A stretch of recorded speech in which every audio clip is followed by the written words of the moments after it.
I can take on battlefield. I can take on battlefield.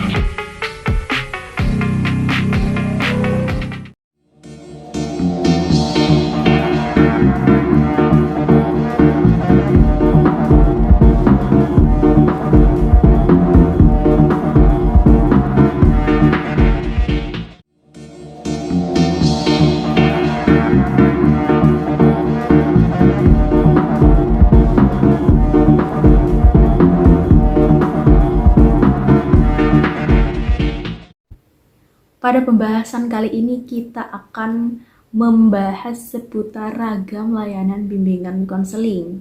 Namun, secara umum, bimbingan konseling itu terbagi menjadi 4 bidang. Yang pertama itu adalah bimbingan pribadi, yang kedua bimbingan sosial, yang ketiga bimbingan belajar atau akademik, dan yang terakhir adalah bimbingan karir. Nah, yang pertama adalah bimbingan pribadi. Bimbingan pribadi ini memiliki arti bahwasanya layanan bimbingan konseling yang dilakukan kepada individu untuk menemukan dan mengembangkan diri pribadinya sehingga menjadi pribadi yang mantap dan mandiri serta mampu mengoptimalkan potensi yang dimilikinya.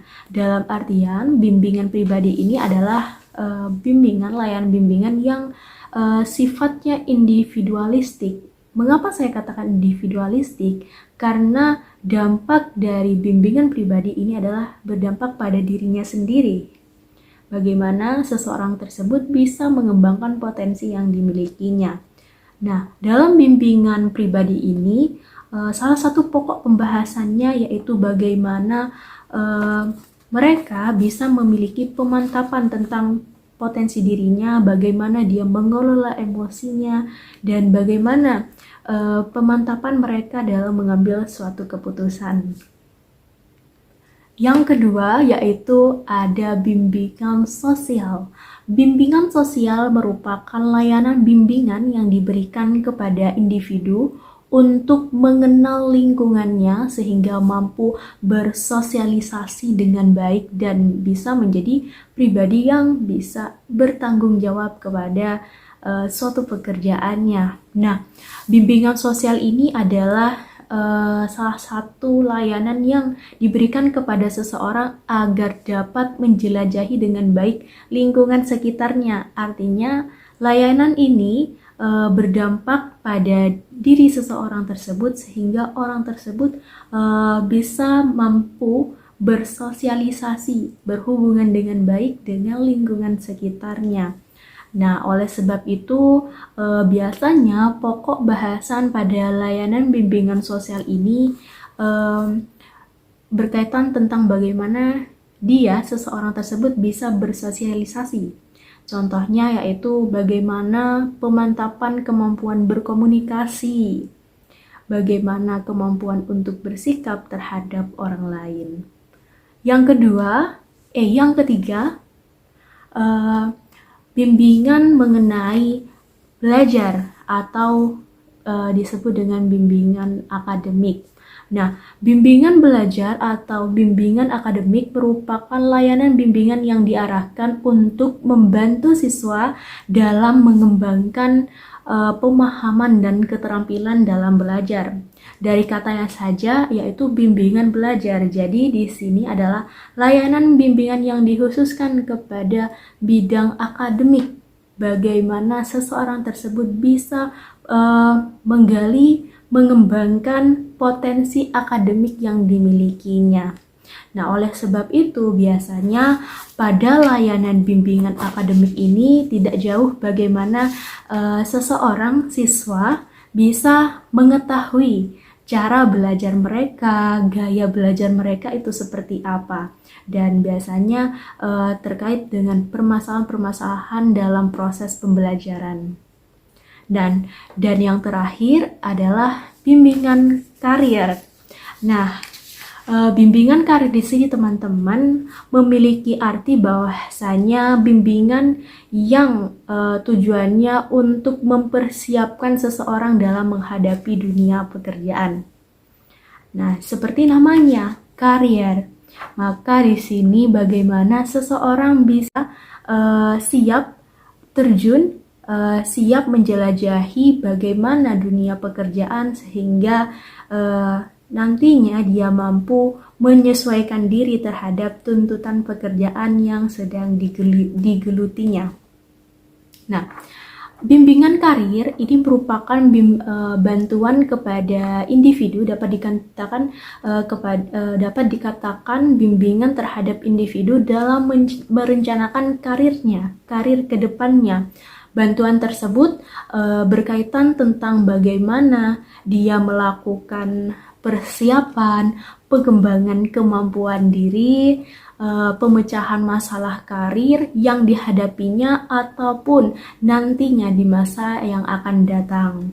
Nah, di sini saya kutip dari pendapat W.S. Finkel dalam Nasution. Beliau menjelaskan bahwasannya bimbingan karir ini memwadahi bantuan kepada individu dalam dunia pekerjaannya, termasuk jabatan karirnya, keterampilan kerja, sehingga nantinya seseorang tersebut bisa beradaptasi dengan dinamika tuntutan profesi yang sedang diikutinya atau sedang digulitinya. Nah, biasanya dalam bimbingan karir ini pastinya pembahasannya itu bagaimana seseorang tersebut bisa memutuskan rencana karir ke depannya. Atau salah satu contohnya ketika tamatan SLT atau SMA, bagaimana seorang konselor itu bisa memberikan bimbingan terhadap lapangan kerja yang dapat dimasuki oleh seseorang yang tamatan SMA. Itu saja pembahasan dari materi pertama. Terima kasih atas teman-teman yang sudah menyimak. Assalamualaikum warahmatullahi wabarakatuh. Assalamualaikum warahmatullahi wabarakatuh. Saya sebagai pemateri kedua yang mana di sini akan menjelaskan mengenai jenis-jenis layanan bimbingan konseling. Nah, ada beberapa jenis dalam bimbingan konseling yang mana itu merupakan orientasi dari konsep bimbingan konseling itu sendiri. Nah, tujuan dari adanya bimbingan konseling itu membangun potensi dari peserta didik dan juga membantu permasalahan-permasalahan yang dihadapinya.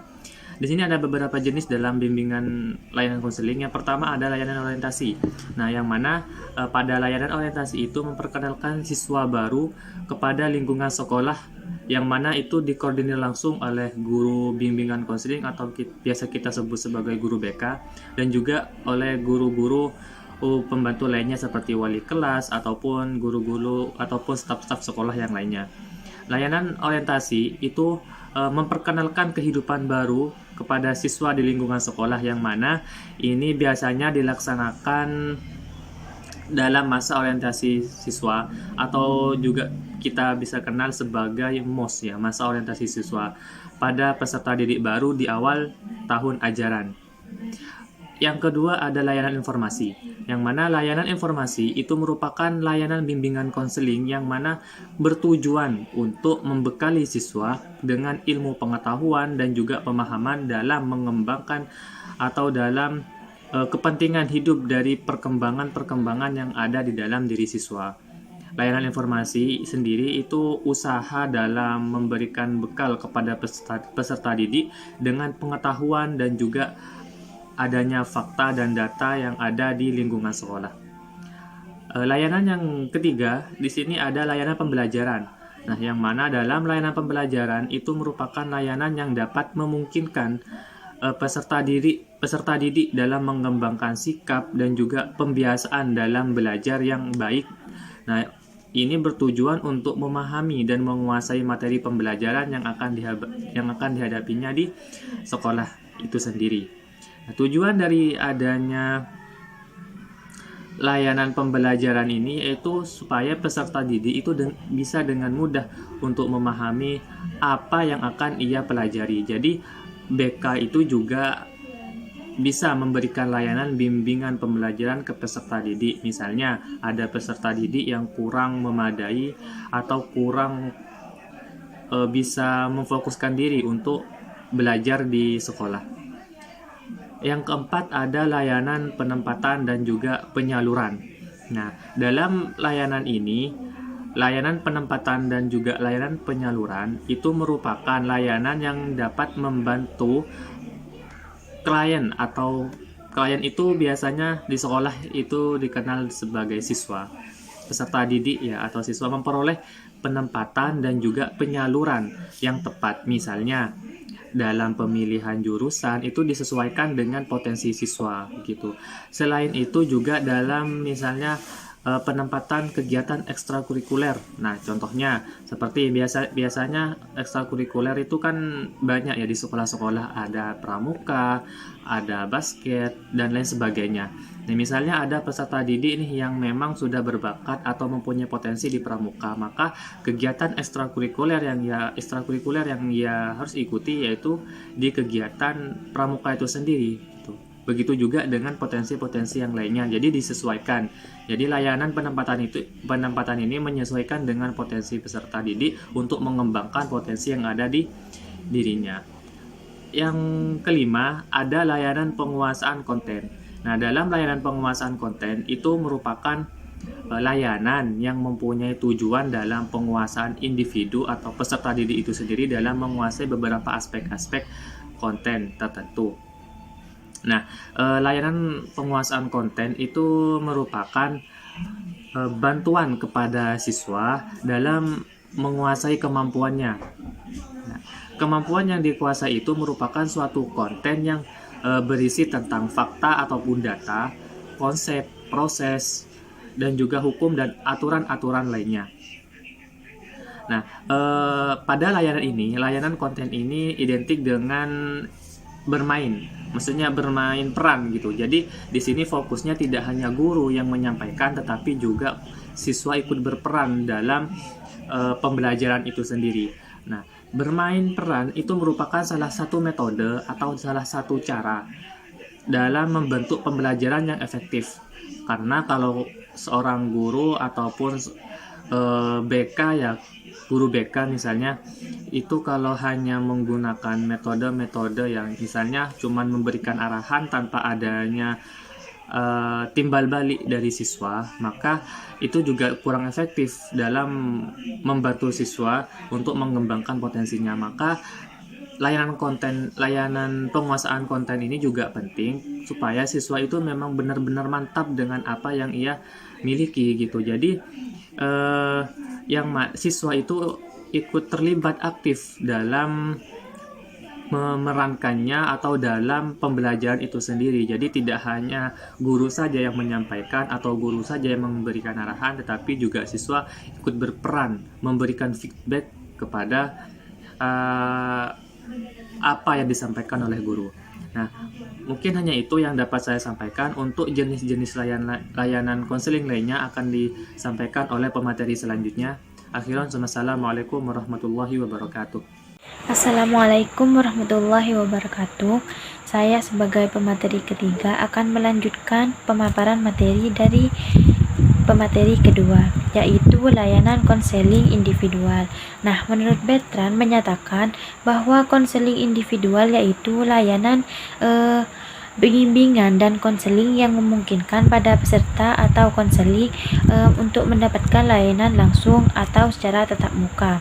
Nah, tujuan umumnya konseling individual membantu menstrukturkan atau mengurangi penilaian negatif terhadap dirinya sendiri. Nah, kemudian membantu dan mengoreksi persepsinya terhadap lingkungan. Nah, agar dapat mengarahkan tingkah laku serta mengembangkan kembali minat sosialnya. Nah, dapat disimpulkan bahwa konseling individual adalah kunci semua kegiatan bimbingan dan konseling, karena jika menguasai teknik konseling individual berarti akan mudah menjalankan proses konseling yang lain. Yang selanjutnya, layanan bimbingan kelompok. Yang dimaksud di sini untuk mencegah perkembangan masalah atau kesulitan pada diri konseling atau klien. Bisa juga dikatakan kepada peserta didik.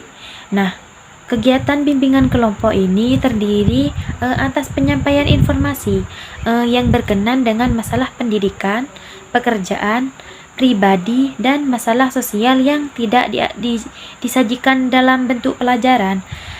Namun tujuannya dalam layanan kelompok ini yaitu untuk mengembangkan langkah-langkah bersama untuk menanggapi permasalahan yang telah dibahas di dalam kelompok. Dengan demikian dapat menumbuhkan hubungan baik antara anggota kelompok, kemampuan berkomunikasi antara individu, pemahaman berbagai situasi dan kondisi lingkungannya. Nah, dapat disimpulkan bahwa layanan bimbingan kelompok merupakan sebuah layanan yang dapat hidup secara keharmonisan, dinamis, produktif, kreatif, dan mampu menyesuaikan diri dengan lingkungannya secara. Nah, yang kedelapan ini layanan konseling kelompok. Menurut Winkel, konseling kelompok merupakan bentuk khusus dari layanan konseling, yaitu wawancara konselor profesional dengan beberapa orang sekaligus yang tergabung dalam suatu kelompok. Nah, di dalam konseling kelompok ini terdapat dua aspek pokok yang yaitu aspek proses dan aspek pertemuan secara tatap muka. Nah, aspek proses dalam konseling kelompok memiliki ciri khas.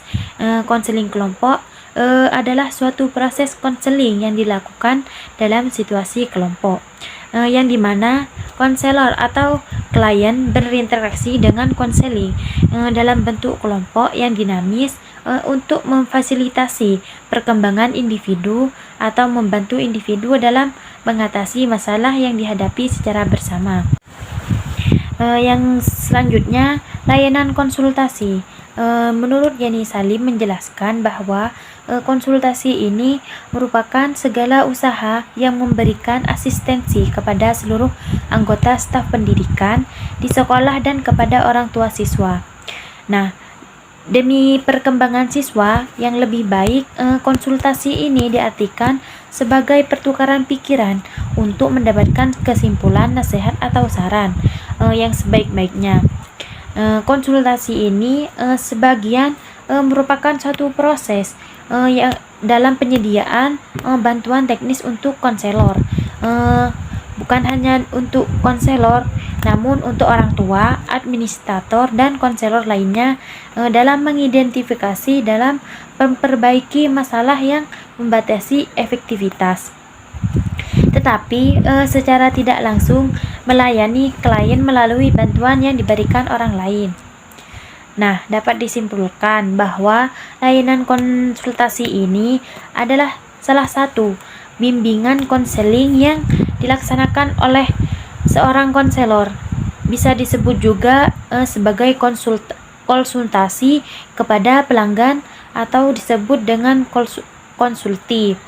Nah, supaya dapat membantu menyelesaikan masalah-masalah tersebut, ada pihak ketiga dengan cara memberikan wawasan, pemahaman, dan cara-cara untuk diperlukan dalam pelaksanaan oleh konsultasi tersebut. Nah, yang terakhir ini layanan mediasi. Layanan mediasi yaitu sebagai suatu kegiatan yang mengantarai atau menjadi wasilah atau menghubungkan yang semula terpisah. Nah, jadi juga menjadi makna hubungan antara dua kondisi yang sebelumnya berbeda dan mengadakan kontak sehingga dua pihak yang sebelumnya terpisah menjadi saling terkait, begitu. Nah, terus saling mengurangi atau mendak jarak sehingga saling memperkecil perbedaan dengan jarak keduanya menjadi lebih dekat. Assalamualaikum warahmatullahi wabarakatuh. Nama saya Alfan Al-Fajri sebagai pemateri keempat, yang dimana akan menjelaskan tentang kegiatan pendukung BK. Yang pertama yaitu ada aplikasi instrumentasi, yang dimana aplikasi instrumentasi yaitu kegiatan pengumpulan data atau perolehan dan hasil pengukuran terhadap kondisi peserta didik, di mana pengumpulan data di sini dilakukan dengan cara tes dan non-tes. Yang termasuk dengan golongan tes yaitu seperti tes bakat, tes kepribadian. Sedangkan yang non-tes yaitu seperti angket pribadi, angket pengembangan diri, dan angket penjurusan. Yang kedua yaitu himpunan data, di mana himpunan data di sini menyediakan data dalam kualitas yang baik dan lengkap untuk menunjang penyelenggaraan pelayanan konseling sesuai kebutuhan yang dibutuhkan oleh peserta didik. Himpunan data di sini perlu diselenggarakan secara berkelanjutan, sistematik, komprehensif, terpadu, dan sifatnya harus tertutup, seperti itu. Dan konselor di sekolah harus dapat menilai kemanfaatan fasilitas yang digunakan oleh himpunan data dengan baik. Yang ketiga yaitu konferensi kasus, di mana konferensi kasus di sini yaitu membahas permasalahan yang dialami oleh peserta didik dalam suatu forum yang dihadiri oleh beberapa pihak, diantaranya itu kepala sekolah dan wali murid dan guru, seperti itu. Agar apa? Agar bisa memberikan bahan, keterangan, dan kemudahan agar cepat terselesainya permasalahan tersebut. Mungkin hanya ini yang dapat saya sampaikan, selebihnya saya pasrahkan kepada pemateri selanjutnya. Wassalamualaikum warahmatullahi wabarakatuh. Bismillahirrahmanirrahim. Assalamualaikum warahmatullahi wabarakatuh. Langsung saja teman-teman, saya akan melanjutkan topik pembahasan yang dibahas oleh pemateri sebelumnya, yakni mengenai kegiatan pendukung bimbingan konseling, di mana di sini ada 6 kegiatan pendukung bimbingan konseling, namun ketiganya sudah dijelaskan oleh pemateri sebelumnya. Yang selanjutnya adalah mengenai kunjungan rumah. Nah, di sini kunjungan rumah di sini dilakukan oleh pihak bimbingan dan konseling, yakni bertujuan untuk mengetahui serta mendapatkan data, keterangan. Selain itu juga untuk memudahkan bimbingan dan konseling untuk menyelesaikan permasalahan peserta didik. Nah, jadi pihak bimbingan konseling ini melakukan kerjasama tim bersama pihak orang tua beserta keluarganya, yakni untuk mendapatkan data yang lebih rinci dan akurat, yakni berhubungan dengan masalah peserta didik yang terjadi di sekolah. Misalnya contohnya melanggar peraturan sekolah, bisa jadi karena kecanduan merokok, atau bahkan bisa jadi seperti halnya mengkonsumsi narkoba. Selanjutnya teman-teman mengenai tampilan kepustakaan. Nah, dalam tampilan kepustakaan ini materi tertentu yang dibahas dalam layanan konseling mungkin perlu didalami oleh klien. Kenapa? Karena klien harus mendalami dan membaca materi tersebut, yakni melalui kegiatan membaca buku tertentu dalam rangka untuk menuntaskan sebuah permasalahan yang terjadi. Kemudian tampilan kepustakaan ini ditawarkan oleh konselor terhadap klien, yang mana klien tersebut itu juga menunggu giliran serta untuk menunggu giliran untuk mendapatkan layanan konseling. Nah, kemudian dalam hal tersebut merupakan bentuk kegiatan kepada klien yang mana ditawarkan oleh pihak bimbingan dan konseling, yang mana terkait oleh masalah yang akan klien sampaikan kepada konselor. Jadi pihak bimbingan dan konselor ini menyediakan sebuah bacaan untuk lebih dipahami oleh seorang klien. Misalnya nih, peserta didik yang mengalami kesulitan belajar, seperti hanya dalam kurang memahami materi pelajaran, kesulitan membaca, menulis, ataupun berhitung, serta dalam hal tersebut pihak bimbingan dan konseling harus lebih menyiapkan materi ataupun metode serta referensi khusus untuk permasalahan peserta didik tersebut. Selanjutnya teman-teman, yang terakhir adalah ahli tangan kasus. Nah, dalam ahli tangan kasus ini merupakan sebuah proses kegiatan pendukung yang mana bertujuan untuk mendapatkan penanganan secara tepat, cepat, bahkan tuntas dari kasus satu ke kasus lainnya, yakni sesuai dengan permasalahan peserta didik yang dialami.